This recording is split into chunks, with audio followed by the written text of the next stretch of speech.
Wood shavings spiraled to the floor around Michael Stone's scarred hands, his knife carved through maple with ruthless precision. Outside his workshop window, a black BMW gleamed like a predator in Millbrook's morning mist.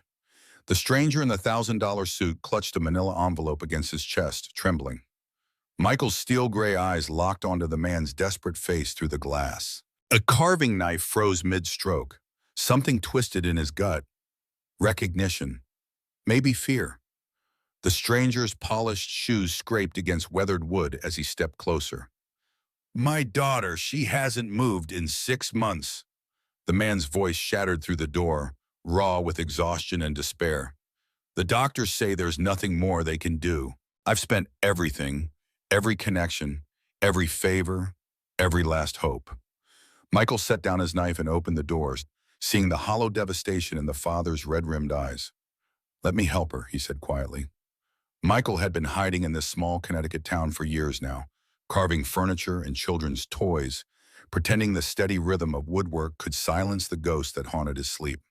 Millbrook was the kind of place where secrets stayed buried beneath layers of small-town politeness and autumn leaves. Through the thin walls, he could hear his 8-year-old daughter, Emma, humming while she got ready for school, her voice the only thing that kept him anchored to this new life he'd built from the ashes of his old one. The morning air carried the scent of burning wood from nearby chimneys, mixing with the sharp smell of wood glue that clung to his workshop like a second skin. He'd chosen this place precisely because it was somewhere a man could disappear, could become someone else entirely. The stranger standing at his door looked like he'd been hollowed out from the inside. Richard Wellington, though Michael had never met him, stood 6 feet tall but seemed somehow smaller, diminished by months of sleepless nights and medical consultations that led nowhere. His expensive suit hung loose on a frame that had probably lost 20 pounds since his daughter's accident, and his hands trembled as he clutched that manila envelope like it contained his last prayer. Behind him, the BMW's engine ticked as it cooled, looking out of place among the pickup trucks and beat-up sedans that usually graced this working-class neighborhood. Michael could see it in the man's face, that particular brand of desperation that came from having unlimited resources but finding them utterly useless against the thing that mattered most. "You've got the wrong person," Michael said, but his voice lacked conviction. He knew exactly who Richard Wellington was, CEO of Hartford Insurance, a man whose company logo appeared on billboards throughout New England. More importantly, he knew about the accident that had dominated local news when a promising 16-year-old honor student's car had wrapped around an oak tree on a rainy night. The fact that Wellington was standing at his door meant someone had talked, someone who knew about the life he'd left behind, the skills he'd buried along with his wife's medical bills, and his own shattered confidence. Richard's voice grew stronger, more insistent, cutting through Michael's carefully constructed denial like a scalpel through flesh.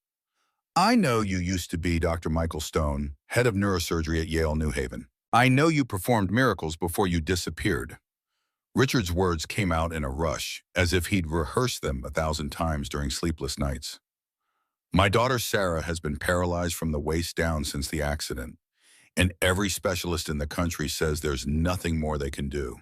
But I heard whispers in the medical community about techniques you were developing, about cases where you brought people back from impossible situations."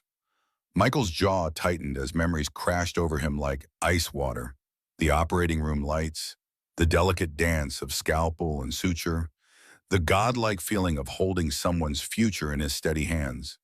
And then the nightmare that ended it all, the steady beeping of monitors that suddenly went flat. His wife's face going pale on the table he'd sworn would save her. Richard stepped closer, his desperation palpable in the morning air. "I've tried everything. Experimental treatments in Switzerland, stem cell therapy in Germany, acupuncture, meditation retreats, faith healers.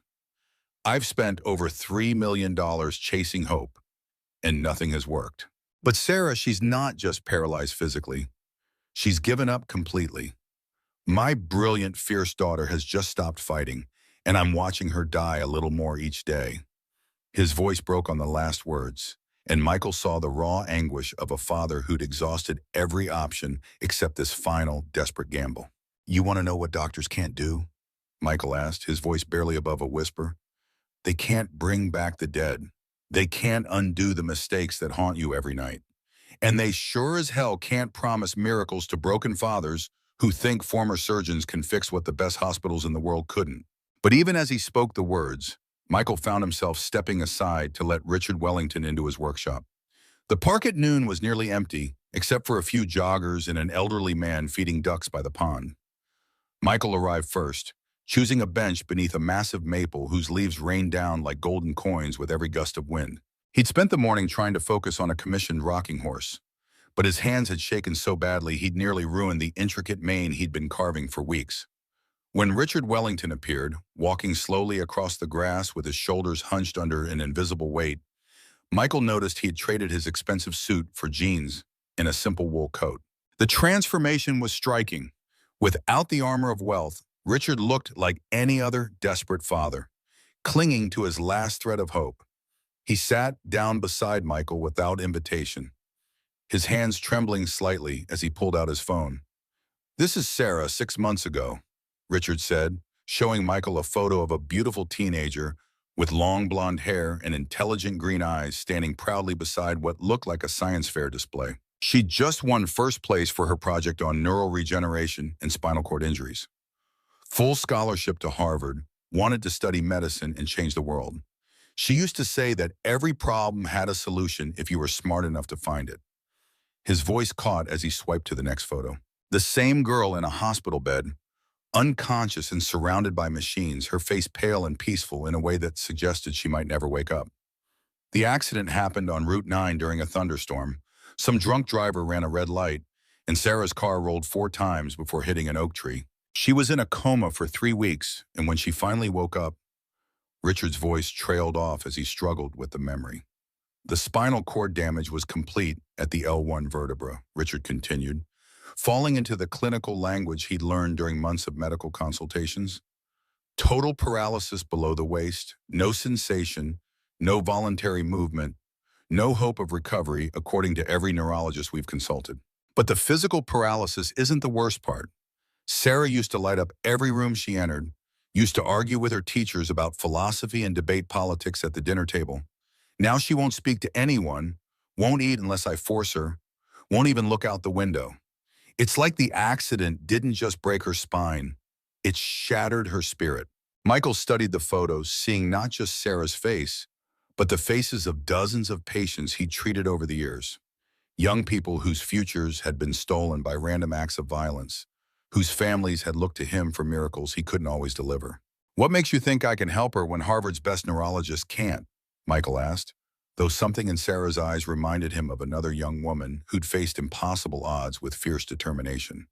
"Because you didn't just treat patients, you revolutionized how we think about neural recovery," Richard replied, pulling out a newspaper clipping yellowed with age. The headline read, "Local Surgeon Develops Breakthrough Spinal Cord Treatment," and the photo showed a much younger Michael accepting an award for innovative surgical techniques.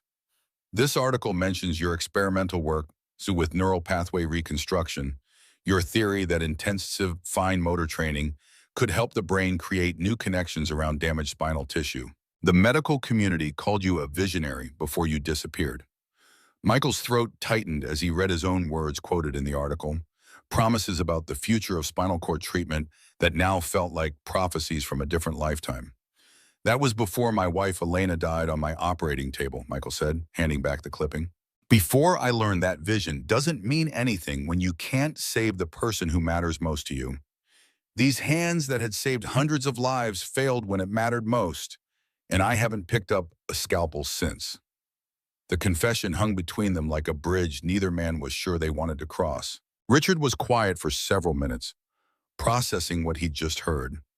When he finally spoke, his words were carefully chosen, gentle but insistent. "Maybe that's exactly why you're the right person to help Sarah. Not because you're perfect, but because you understand what it's like to lose everything and have to find a way to keep living. Sarah isn't just paralyzed physically. She's paralyzed emotionally, spiritually. She needs someone who knows what it's like to fall from the top of the world and still find reasons to get up in the morning." Against every instinct screaming at him to walk away, Michael found himself nodding. "I'll meet her," he said finally, But I need you to understand something. I can't make promises about medical outcomes. Whatever I try to do for Sarah, it won't be about surgery or traditional medicine. Those days are behind me.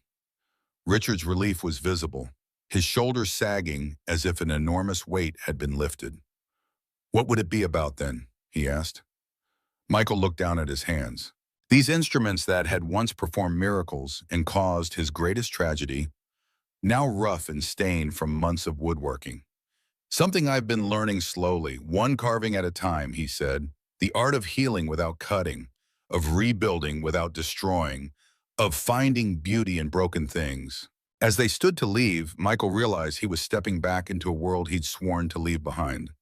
The Wellington mansion sat on 5 acres of manicured lawn in Millbrook's most exclusive neighborhood, a Tudor-style monument to success that felt as cold and imposing as a mausoleum. Michael pulled his battered pickup truck into the circular driveway, feeling like an intruder in this world of marble fountains and professionally landscaped gardens. Through the tall windows, he could see glimpses of expensive artwork and furniture, but the house felt hollow, as if all the money in the world couldn't fill the emptiness left by tragedy. A middle-aged Hispanic woman answered the door, Rosa, who introduced herself as the housekeeper and spoke with the gentle authority of someone who'd been caring for this family through its darkest hours. Her eyes held the same exhaustion that Michael had seen in Richard's face, the look of someone who'd been watching helplessly as a family slowly destroyed itself. Senor Stone, Rosa said, her accent thick but her English clear. I am glad you have come. The senorita, she needs someone who understands what it is like to lose everything. She led him through hallways lined with family photos that told the story of happier times. Richard and a beautiful blonde woman Michael assumed was Sarah's mother, vacation pictures from exotic locations, birthday parties with elaborate cakes and genuine smiles. Senora Wellington, she died when Sarah was 12, Rosa explained, noticing his glance at the photos. Cancer, like your wife. Senor Richard, he tried to be both parents, but sometimes a father's love is not enough to heal a broken heart. They stopped at the bottom of a curved staircase, and Rosa looked up toward the second floor with worried eyes. Sarah, she has not left her room in weeks. The physical therapists, the counselors, even her friends from school, she refuses to see anyone. Michael climbed the stairs slowly, each step feeling like a journey deeper into someone else's pain. The house was beautiful but sterile, lacking the warmth and lived-in feeling of a real home. At the top of the stairs, Rosa pointed to a closed door at the end of the hallway. She knows you are coming, Rosa whispered, but she may not speak to you. Be patient with her, Senor Stone. She is not angry at the world. She is angry at herself for surviving when maybe she shouldn't have.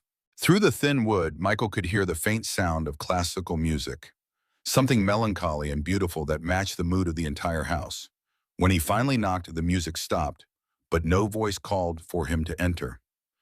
After a moment, he tried the handle and found it unlocked. Sarah Wellington sat in a state-of-the-art wheelchair by her bedroom window, staring out at the autumn landscape with the 1,000-yard stare of someone who'd seen too much pain for her 16 years. She didn't turn when Michael entered, didn't acknowledge his presence in any way, but he could see the tension in her shoulders, the way her hand gripped the wheelchair's armrest like she was holding on for dear life. The room was a study in contrasts, expensive furniture and electronics mixed with medical equipment, teenage posters of bands and movies hanging alongside get-well cards that had clearly gone unread. On her nightstand sat a framed photo of a younger Sarah crossing the finish line at what looked like a track meet, arms raised in victory, face glowing with the pure joy of accomplishment. It was a painful reminder of everything the accident had stolen from her. You can leave now, Sarah said without turning around, her voice flat and emotionless. I don't need another person telling me how sorry they are, or how I need to stay positive, or how everything happens for a reason. My father's brought a parade of specialists, therapists, and miracle workers through this room, and none of them can change the fact that I'm never walking again. Michael didn't move, didn't speak, just stood quietly in the doorway studying this broken girl who reminded him so much of himself in the months after Elena's death. The same hollow eyes, the same protective anger, the same desperate attempt to push away anyone who might offer hope, only to snatch it away again. He could see the intelligence burning beneath her despair, the fierce mind that was now turned entirely toward the task of destroying itself. You're right, Michael said simply, stepping into the room and closing the door behind him. I'm not here to fix you or cure you or fill you with false hope about walking again. And you're absolutely right that everything doesn't happen for a reason.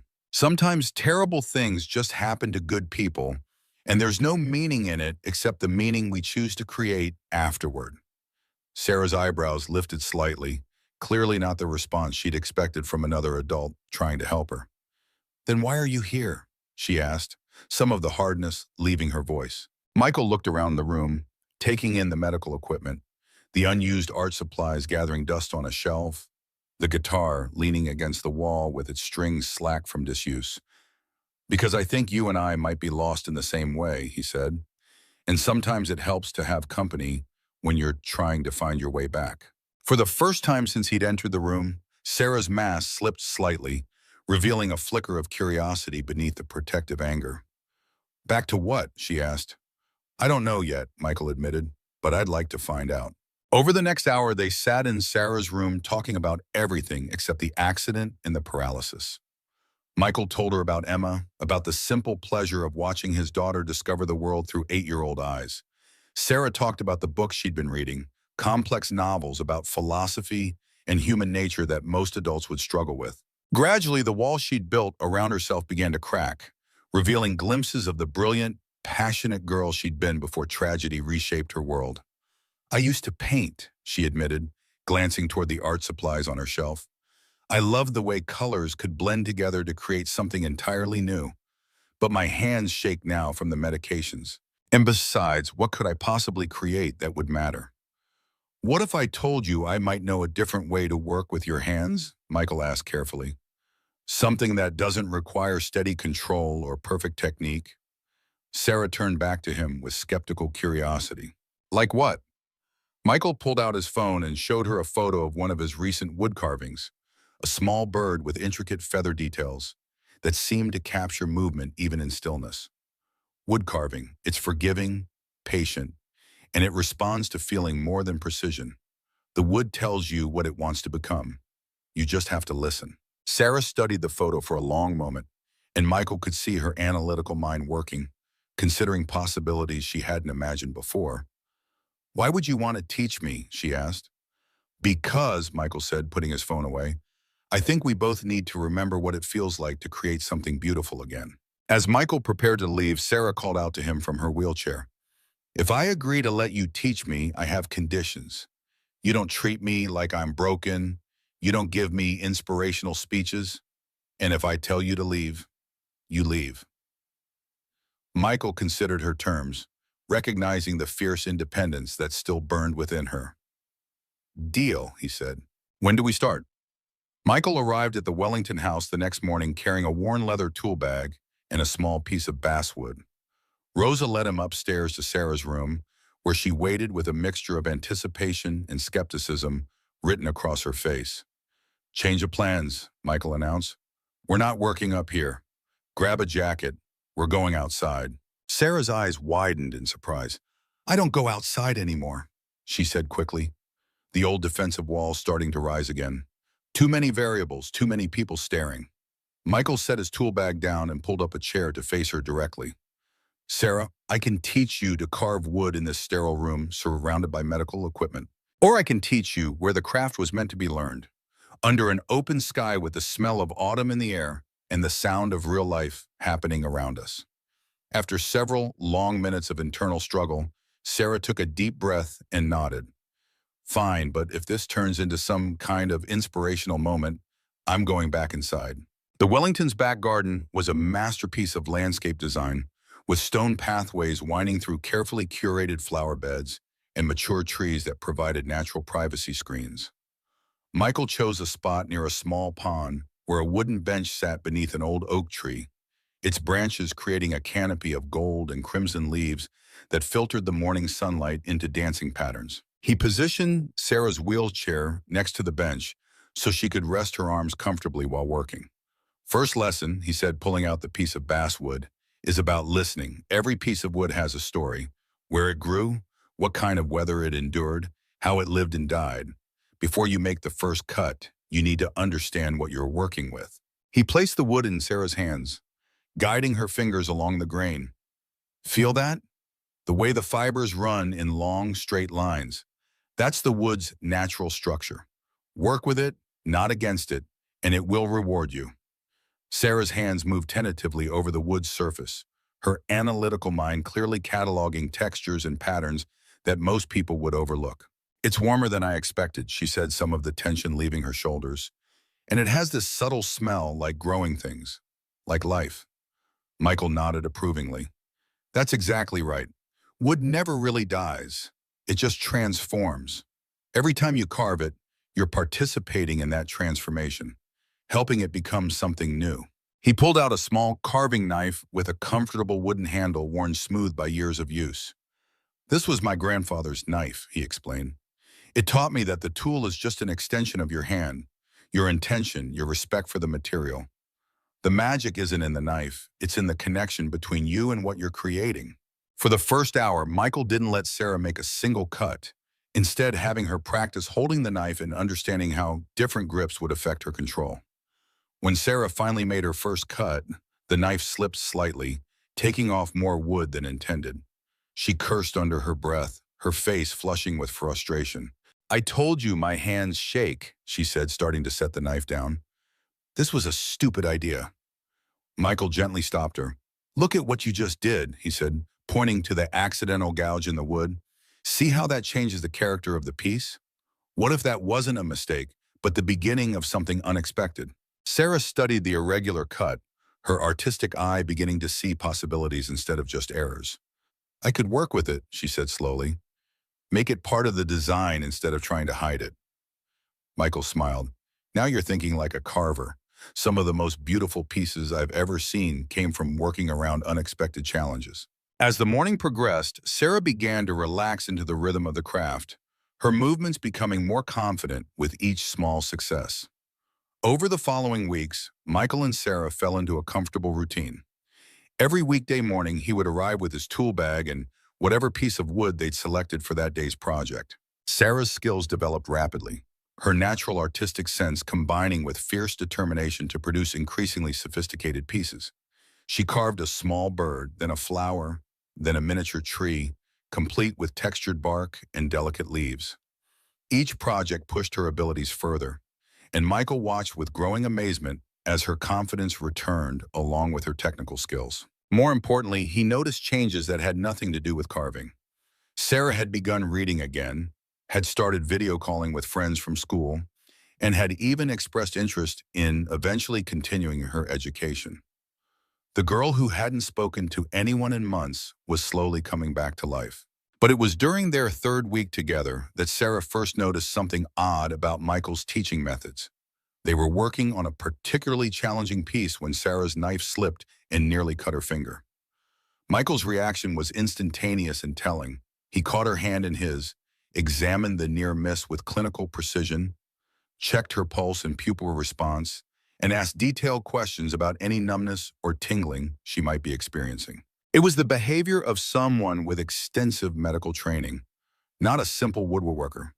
You did that like a doctor, Sarah said, studying his face carefully. Actually, you've been doing a lot of things like a doctor.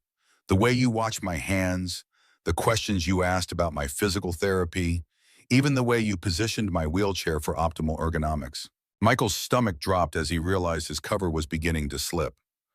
I told you I used to study medicine, Michael said carefully. But Sarah's analytical mind was already connecting dots he had hoped would remain scattered. Studying medicine and being a doctor are two different things, she replied. And you have the hands of someone who's done surgery, steady, precise, completely confident, even when teaching a different skill. She set down her carving knife and wheeled closer to him, her green eyes sharp with curiosity. My father's been acting strange lately too, like he's keeping a secret. What kind of doctor were you, she asked directly. And why are you pretending to be something else? Michael felt the walls of his carefully constructed new identity beginning to crumble, and he realized that Sarah's intelligence and perceptiveness made her far more dangerous to his anonymity than he'd anticipated. The truth was going to come out, and when it did, everything would change between them. Michael stared at the half-carved horse in his hands, its wooden eyes seeming to judge him for the deception he'd been living for months. "I was a neurosurgeon," he admitted finally, "specialized in spinal cord injuries and brain trauma.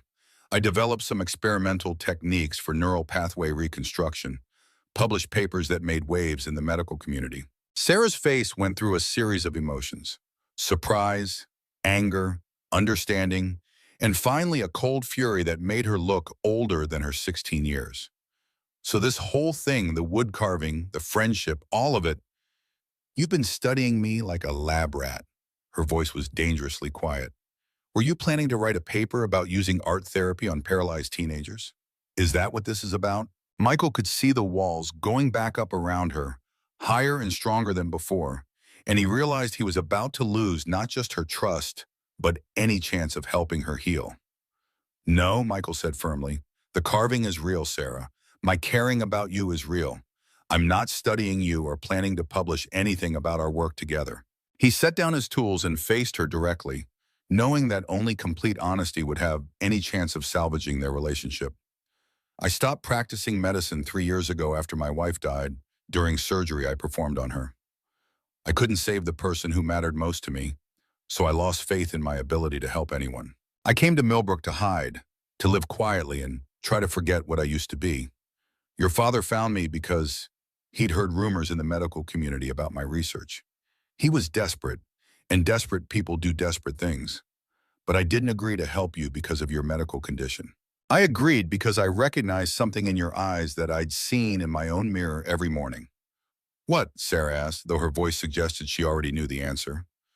"The look of someone who used to believe they could change the world but lost that belief when the world changed them instead," Michael replied. "I saw a potential in you that had nothing to do with whether you'll ever walk again, and everything to do with whether you'll find reasons to keep creating, keep growing, keep becoming the person you're meant to be." Sarah was quiet for a long time, studying the wooden horse as if it could provide answers to questions she didn't know how to ask. "If you're really a neurosurgeon, then why haven't you tried to examine me, evaluate my condition, offer medical opinions about my prognosis?" she asked finally. "Because I'm not your doctor," Michael said. "I'm your friend, and friends don't see disabilities, they see possibilities." For the first time since learning his secret, Sarah's expression softened slightly.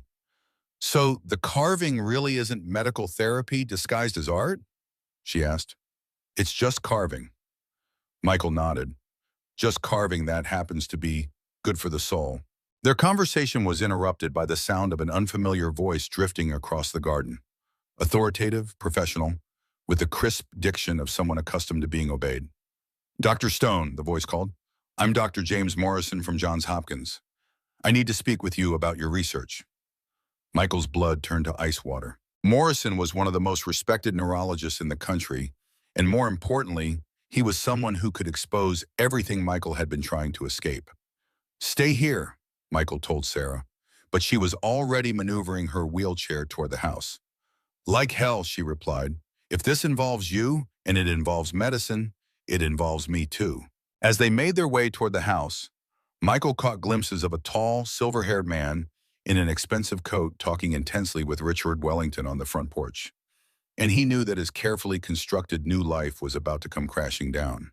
Dr. Morrison was everything Michael remembered and more: imposing, brilliant, and absolutely convinced of his own righteousness. He turned as Michael and Sarah approached, his eyes taking in the wheelchair, the carving tools, the obvious closeness between teacher and student.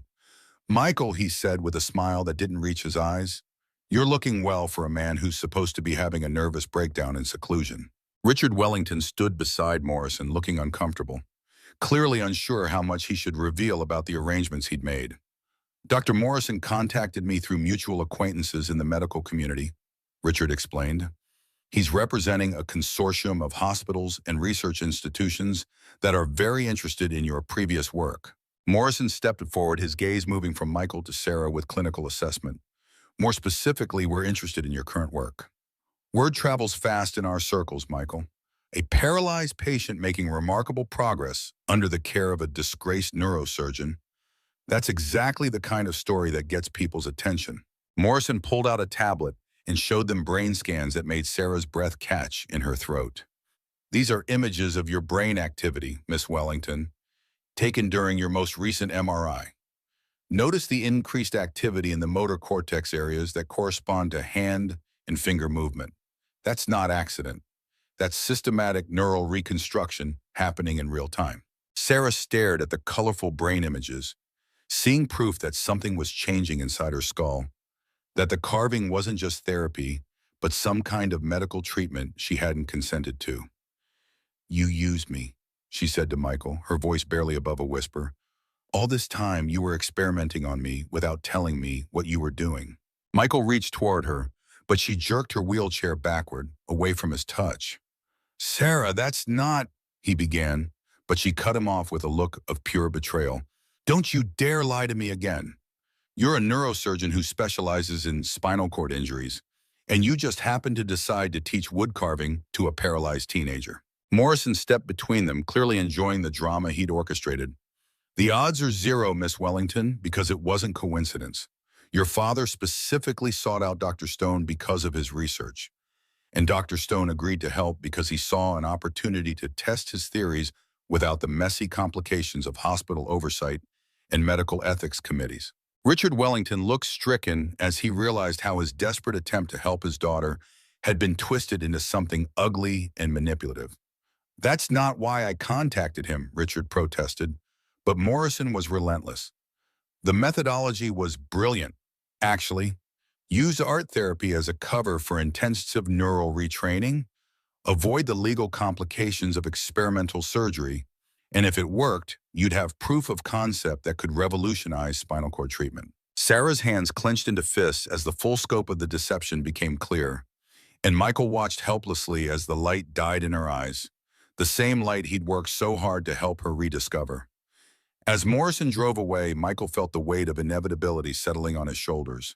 Richard Wellington placed a hand on Michael's shoulder as they watched the sedan disappear down the tree-lined street.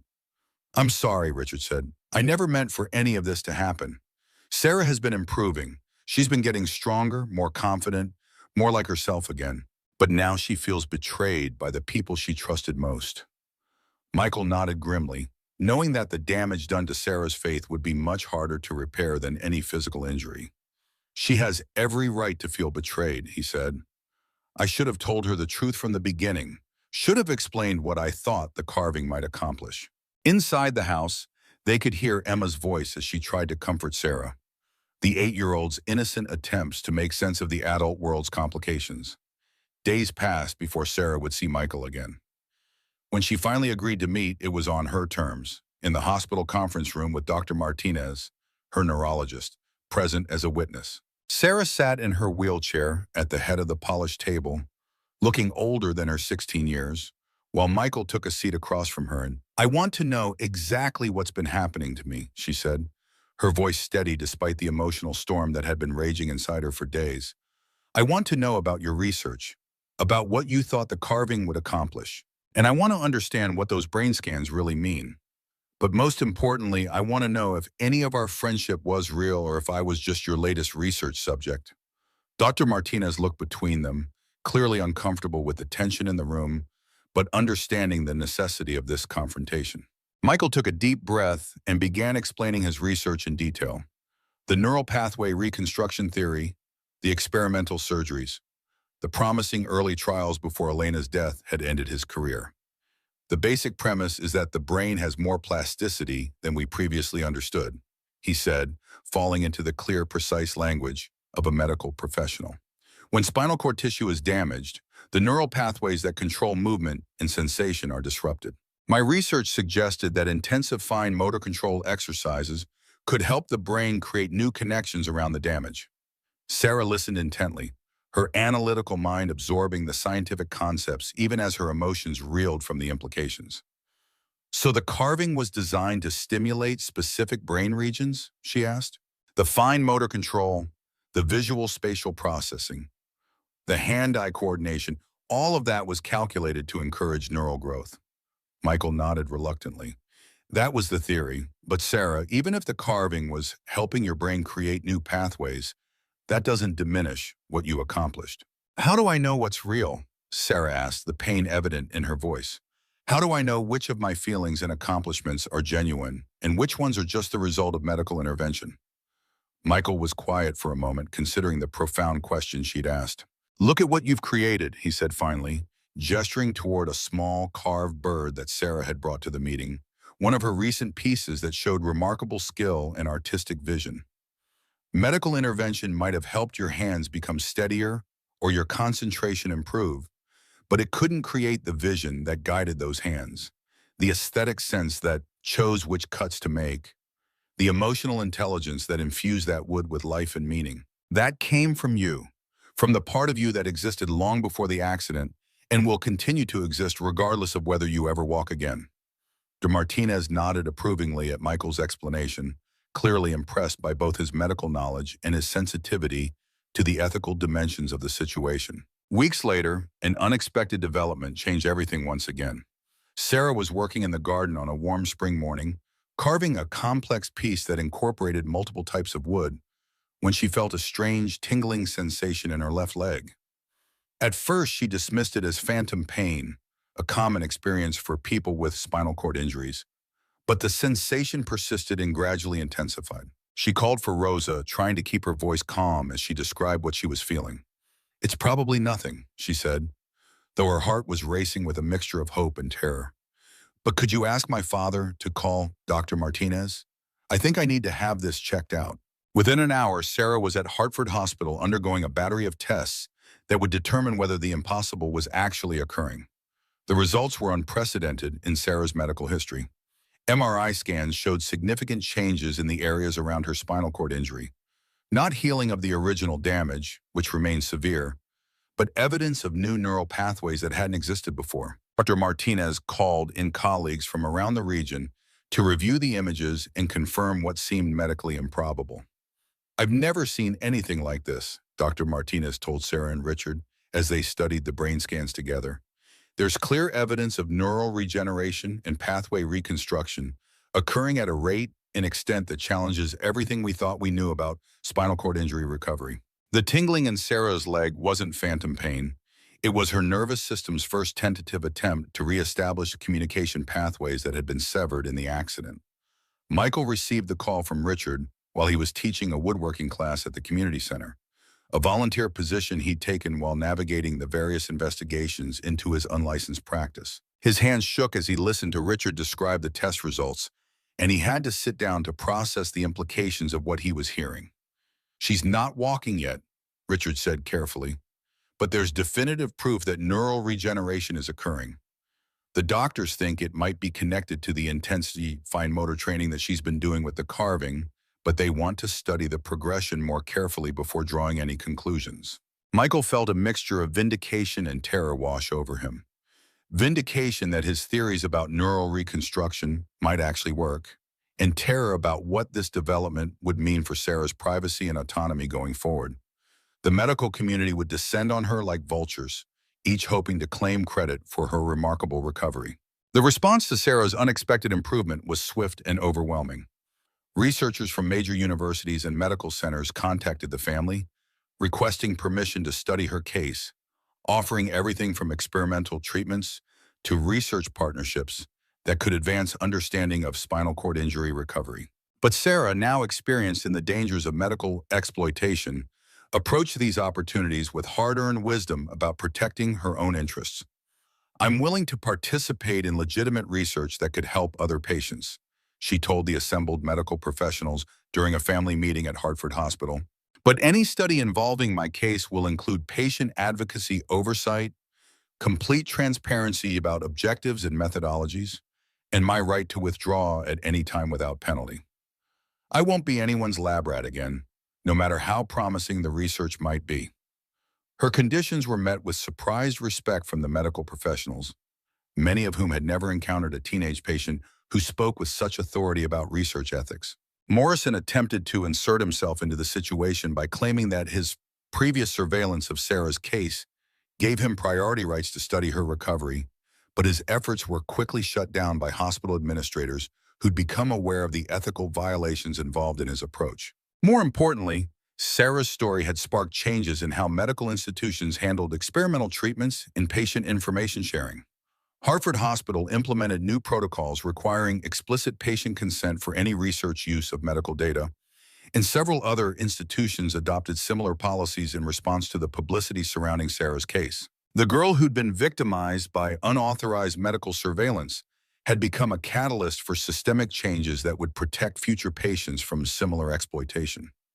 Her experience had transformed her from victim to advocate, and she embraced this new role with the same fierce intelligence she'd once brought to her academic studies. Michael found himself in the unique position of being both vindicated and cautioned by Sarah's recovery. Medical ethics boards acknowledged that his technique appeared to have therapeutic value, but they also emphasized that his failure to obtain proper informed consent remained a serious violation of professional standards. The resolution was a carefully crafted agreement that allowed him to continue developing his neural reconstruction methodology within academic settings, subject to rigorous oversight and with absolute requirements for patient transparency. "You've discovered something potentially revolutionary," the head of the medical ethics board told him during the final hearing. "But revolution in medicine must be balanced with respect for the people we're trying to help. Your technique has promise, but your approach needs fundamental changes before it can be ethically implemented." Michael accepted the conditions gratefully, understanding that he'd been given a second chance to contribute to medical science without repeating the mistakes that had cost him Sarah's trust. Sarah's physical recovery progressed slowly but steadily over the following months. The tingling sensations in her legs gradually gave way to more substantial neurological changes, improved muscle tone, reflexive responses to stimulation, and eventually limited voluntary movement in her left foot. She worked with physical therapists who marveled at the unusual pattern of her recovery, which seemed to follow the neural pathways suggested by Michael's research rather than traditional healing progressions. But Sarah approached her physical improvements with the same measured realism she'd learned to apply to all aspects of her medical care.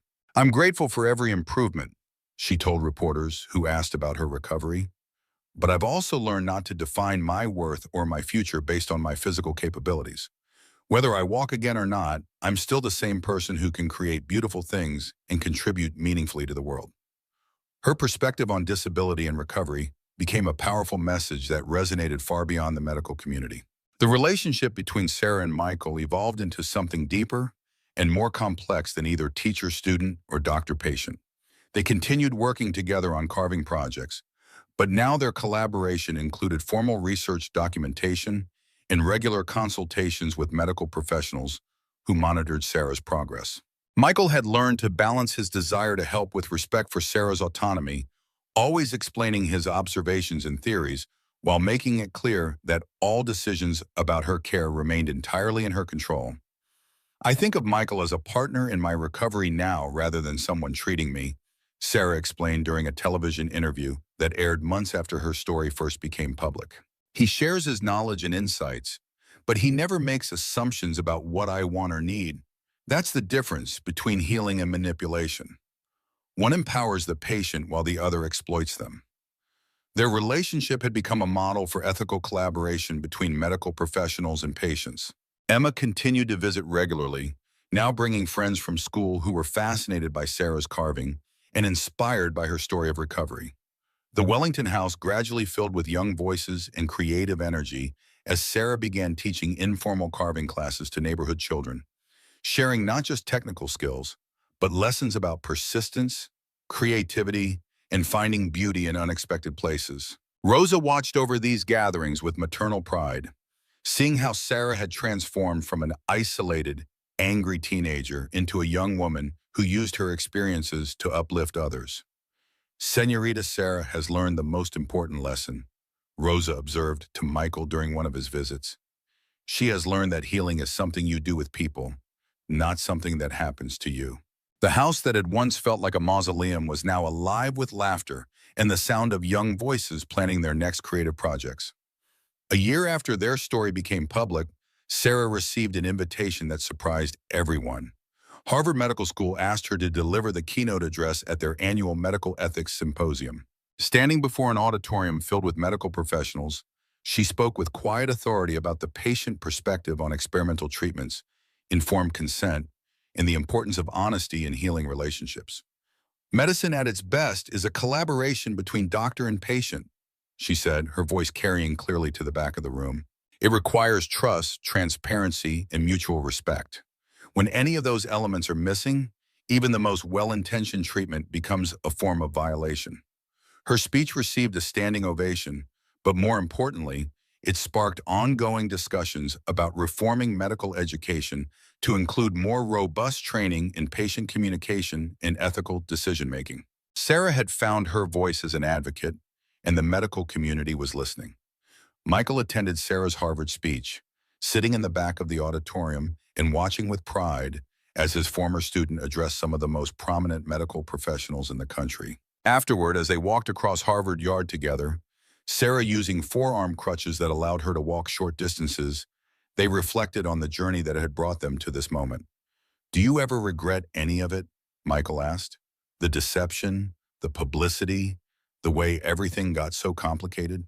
Sarah was quiet for a moment, considering the question with a thoughtfulness that had always characterized her approach to difficult issues.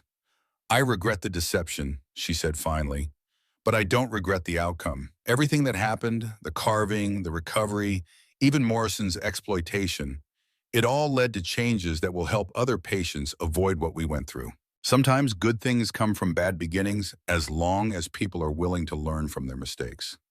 As they stood together in the courtyard where future doctors would study and train, both Sarah and Michael understood that their story had become larger than either of them had intended. It was no longer just about a girl who learned to carve wood or a doctor who found redemption through teaching.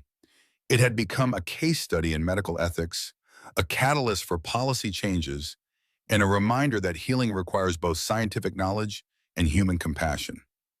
Emma, now 9 years old and still visiting regularly, had perhaps understood it best from the beginning. Sometimes broken things can be made more beautiful than they were before, but only if people are honest about what's broken and work together to fix it. The wooden bird Sarah had carved during her first week of lessons still sat on Michael's workshop shelf, its wings spread wide in permanent flight, a reminder that even the most complicated stories, it can have endings that honor both truth and hope. The journey of Sarah and Michael in this gripping tale unveils a profound life lesson. Healing is a collaborative dance between trust, honesty, and resilience, often found in the unlikeliest of places. Sarah, a vibrant teenager stripped of her dreams by a tragic accident, and Michael, a former neurosurgeon haunted by his past, teach us that true recovery transcends physical limitations. It's about rediscovering purpose and forging connections that mend broken spirits. Their story, woven through the art of wood carving, reveals that beauty can emerge from pain when we embrace vulnerability and create meaning from loss. Michael's initial deception, though flawed, led to Sarah's remarkable neural recovery, proving that even mistakes can spark transformation if met with accountability and compassion. Sarah's evolution from despair to advocacy, culminating in her powerful Harvard speech, inspires us to find strength in our struggles and use our voices to protect others. This narrative urges us to reflect on the moments we've been given, or given others, a chance to heal, reminding us that hope is a collective effort built on mutual respect and shared humanity. We want to hear from you. In the comments below, share a time when you found healing through unexpected connections or turned a setback into a source of strength. Your stories fuel this community. If Sarah and Michael's journey moved you, hit that subscribe button and join us for more tales of courage and redemption. Let's keep inspiring each other to find beauty in the broken and build a world where trust and hope prevail. Subscribe now and be part of the conversation.